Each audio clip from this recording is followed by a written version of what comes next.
Because I'm noticing with my photography, the enjoyment is the fall is in February because the new leaves are sprouting and everything is starting to change. So it's really like the vibrancy is in the springtime of seeing different colors.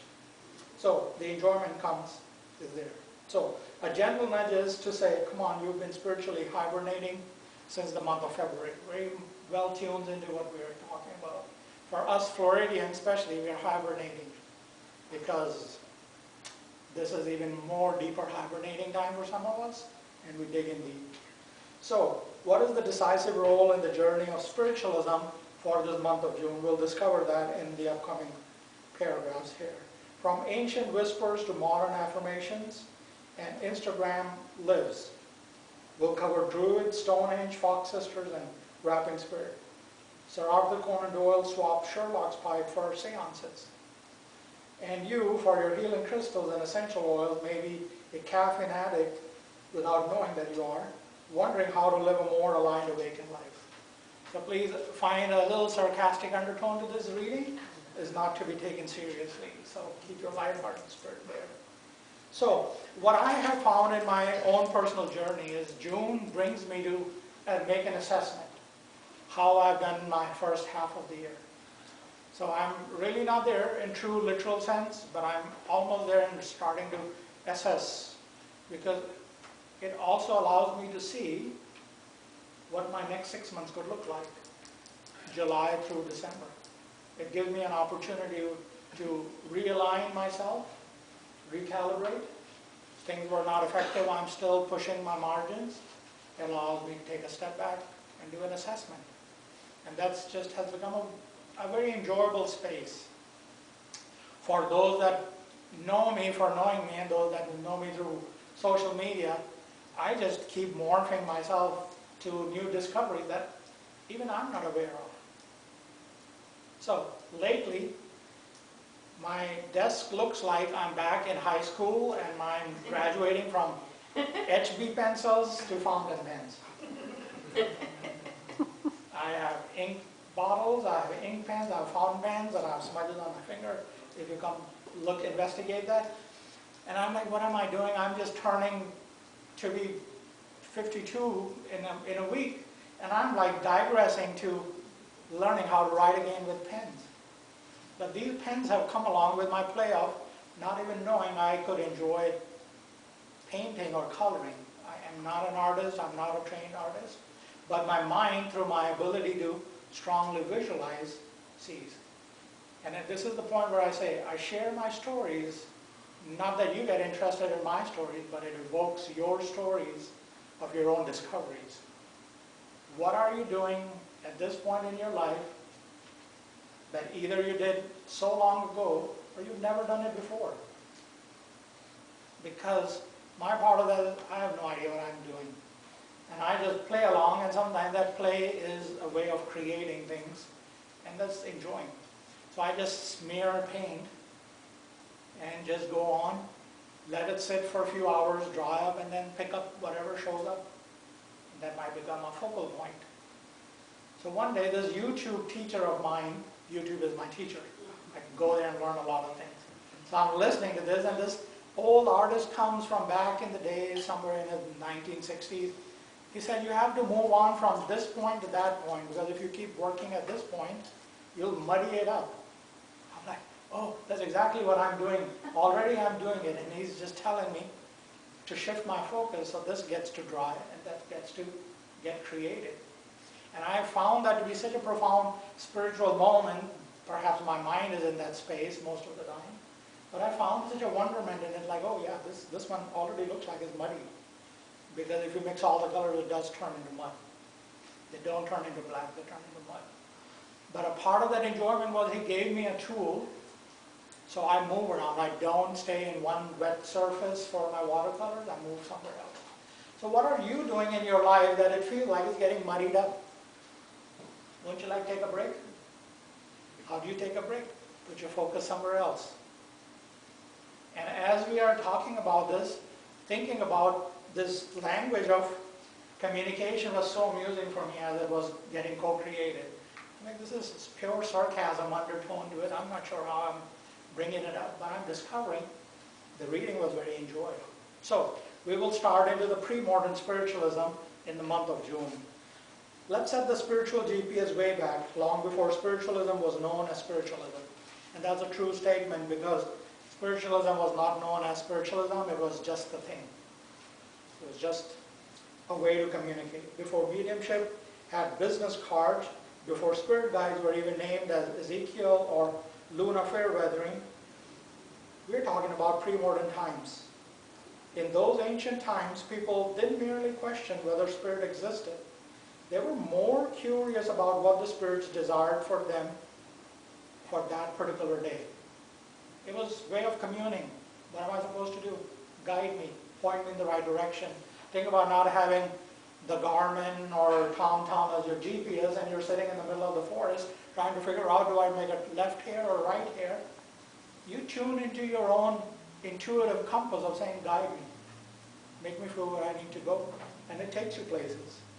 This veil in the month of June is not thin, it is non-existent, and it's very historical because June solstice is a very powerful solstice for transition, for moving into one to the other. Let's take the Druids for example. These fascinating Celtic sages were so much more than just tree huggers. They were cosmic timekeepers, energy workers, talented ceremony makers. Do you know what June summer solstice meant for them? I had no clue till I did some digging. It was like their Super Bowl. They gathered at Stonehenge, not just for a great photo op, but because the sun alignment created a beautiful spiritual portal, a cosmic recharging station. Just imagine your smartphone hitting 100% in a glorious sunbeam. That's what it felt to them back in the days. This upcharge of energy. So, I also feel sometimes these business people are very smart because they know how to time for us to get new phones and new gadgets because the old one is not working well. There's nothing absolutely wrong with them. They're just smart. So think about the ancient Egyptians who held Ra, the sun god, in high esteem, particularly during this vibrant time of the year. June marked the start of the Nile's flood season. So we're talking about a different time zone. But in our space, we are already into the storm season. And soon the momentum is going to build up. So different parts of the world, similar types of responses happen. So they flourished their flood season because they brought a promise of harvest. They brought a promise of rejuvenation to what it felt it was drying up or not thriving, an abundant pouring of some version of spiritual awakening. So water, sun, and spirit, the true original trifecta, mind, body, spirit. If you understand any aspects of teaching, we sway or pendulate during the moon cycles. Moon is a very strong controller of all water elements. If our bodies are made of majority of the water element, we hold no power against that moon. It will tell us what to do, it will make us do things, no matter how hard-headed we are. Somewhere, at some point, at a fragment of moment, we will give into that modulation, and then everything goes into the cause and effect. But sometimes what I've observed is through your own inner work, which spirit always adheres to our unfoldment, brings close to our true nature. And if you understand what that is, then nothing becomes a fight or a flight. It just becomes whatever it is supposed to be. And that's a big thing. So in indigenous culture throughout the Americas, they warmly celebrated the solstice with vibrant fire dance, meaningful dream-time rituals, heartfelt ancestral ceremonies. June was seen as a special time, a threshold of wonder. It wasn't just about walking into summer. It was about stepping between worlds, embracing all the magic that it holds within itself. So, 8th of June is today. Where's your magic? I want you to recognize that. Where is your magic? What is going inside of you? So we are fast forwarding from then to the modern spiritualism. June is still whispering, wake up, stretch, there's more for you. So Kate and Maggie Fox discovered the alphabet. Alphabet created what the spirit activity was going on in their homes. And then everything became very sensationalized. The spirit yet identified itself as a murdered peddler bird in the cellar. It's creepy, but it was fascinating. For the ability of verifiable evidence, that was a very pivotal point for spiritualism in the history, to have such a clear communication. Back in the days, viral meant your neighbors were coming and visiting with you on their horseback. Not so much in the modern spiritualism. What else happens in spiritualism in the month of June? Very historically, most of the spiritualist camps become active in the month of June. Lilydale, New York was very active. Their opening season still to this year is in the month of June, so they're just going in. A lot of northeastern camps are coming into their cycle of season from June through late September, mid-October. They're very short seasons, so they're very busy, they're very centered and focused. But a part of that, historically, from a very, very long time ago, our spiritualism season somewhere starts in the month of June. But that's just what it is. Now, Casadega Spiritualist Camp, on the other hand, have a different cycle, because Lilydale mediums and spiritualists would come and stay for the winter in Casadega. So Casadega would get locked up, and very few were available there during the summer season, because everybody was having a good time in the cooler weather up north. So for many years, Casadega in Florida enjoyed to be the winter seasonal camp, and they would come in right enjoying their cakes and pies and Christmas. From then till April and May, we were busy here. And my logical deduction is aging and feeling warmth for a long period of time became a necessity, and we translated into a year-round camp, and we are like that. We are open every day of the week. We don't have the same affinity as of being open for a very seasonal time, so we are always in that fold of change. So, in the middle of this whole conversation, let's not forget Sir Arthur Conan Doyle. He gave us Sherlock Holmes, the most skeptical detective in literary history. Yet in his real life, Doyle believed in spirit communication. He even claimed that the Fox sisters were evidence of a new science.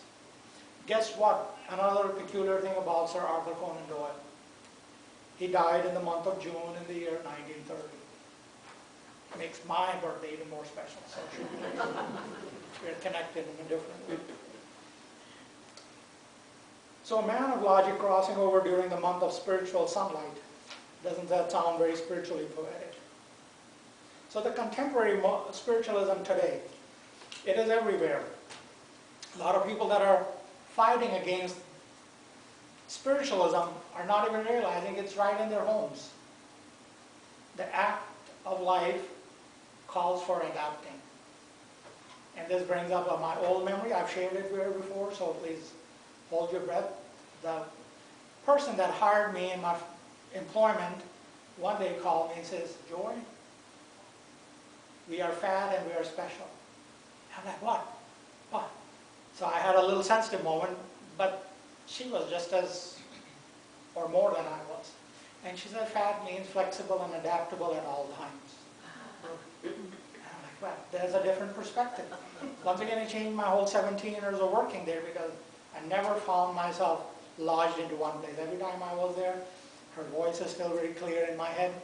And I use that very amusingly, because if you're feeling stuck somewhere, think of this acronym, even though you may think whatever it is. Be adaptable and move on, because that's nature of spiritualism. The language has become so comforting that it's penetrating through every household. It leads to the awareness of those strong, passionate, fanatic believers. They talk in the similar language, just they have to have their own backdrop of where they're coming from. So, the June's energy is tangible. It is like a Wi-Fi signal to the divine receivers with extra-sensory antennas that are better operational than others. So we're always in the lead at that moment. Pulling in, on the second window, if you see from there, it says unify, right? I do not know what it's about, but it was tuning in me in this part of my paragraph, because I'm like, Everybody's always had a Wi-Fi. We just had our sensors. Now we have sensors and Wi-Fi. So please enjoy, because these hashtag business, there's a lot to hash about it. We're not going to tag along. So let's just take for a moment. We are in a spiritualist setting here in the church. But spiritualism very much is rooted in the idea of self-inquiry, self-growth, self-development. And those circles back in their times of pre-modern spiritualism was the way to build the power of spirit. In this room, the activity of prayer, praise, worship, teaching, etc. continues time after time. This place, this sanctuary, holds power in its own self. Those circles had powers. Anywhere if you see the documentation of any spiritual healing, any manifestation of ectoplasm and everything, one person was not doing that act in that space by themselves. They were always surrounded by people. They were always surrounded by living people and those from the other side, making a big, huge component of energetic movement to produce what was getting produced. So when these beautiful, miraculous healings are happening through the healers, any kind, not just spiritualist healers, any kind of healers, understand there's a buildup of power one has to create within their own growth, their own development. Building our own power from our root all the way up to our heart and our third eye, to just know that we are full of power. Each and every one of us in this room are extremely powerful. Some of us are taking a strong step and standing up and being the forefront. But you in your hearts of hearts is desiring no different. And the infinite spirit, or those from the invisible side, our guides, our worker, our ascended masters, angels, anything of your imagination already knows what is in our heart. They just want us to step forward. It doesn't have to be a full step. It doesn't even have to be a half step. It is only in the intent is enough. I want to be there, you'll get there.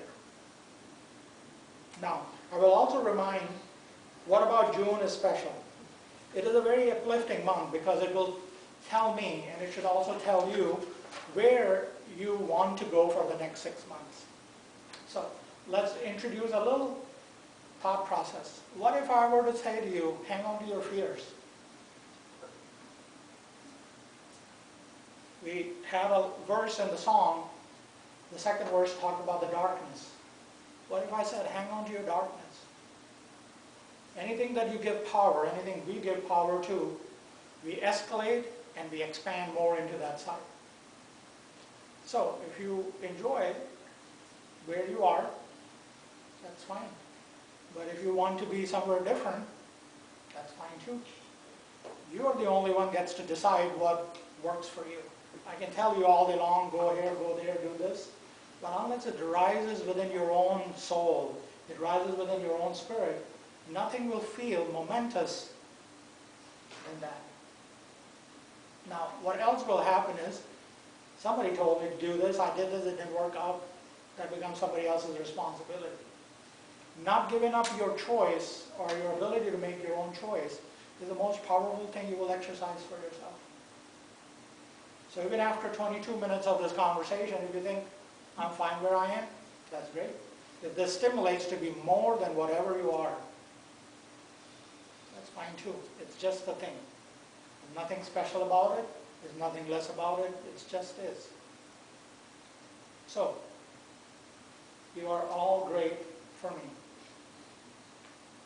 Now the part that is what I learned, was interesting because as I was coming in, I was just mulling through my notes, and what I was recognizing, 14 years old me was already tuned into the part of some karmic theory, and I'm bringing this to a conclusion. I was tuned into a karmic theory, and what I was realizing is, why am I able to pick up on somebody else's emotion or somebody else's perceived action they are about to take, and most of the time it went that way. And I learned everything is inside of me. I can choose to see your darkness, or I can choose to see your potential. And that's all I figured out at that age, and I still lean on to it. Whenever I'm out of it, I throw myself out of sync, I throw myself out of harmony because I fail to see my own placement in it. I cannot perceive anything about your life, doing this nature of work, or being as sensitive as I feel I am, without knowing my own makeup. I cannot be in denial. But this point of understanding is, what you see in somebody else, especially when you are going after something, some reason, even if it makes sense or not, you have to recognize somewhere you have the ability to react and act and behave exactly like that. It has saved my life so many times to making a wrong choice, wrong conversation. It always gives me that little split pause to just say, wait a minute here. I'm feeling this because it is in me. Because my jawline grits just like yours. I smile from the same muscular structure as you smile. So they can't be any much different. But that understanding at that such a little young age has really honestly took me on a whole different direction. And I'm like, oh, I can feel that inside of me. I'm wanting you to see, open yourself to see. If I'm picking up that somebody is this or that, does it dwell in me? You will find it. And I will assure you, it will make your life simple. And that being said, June is going to continue to Juning. What are you going to do? Think about it.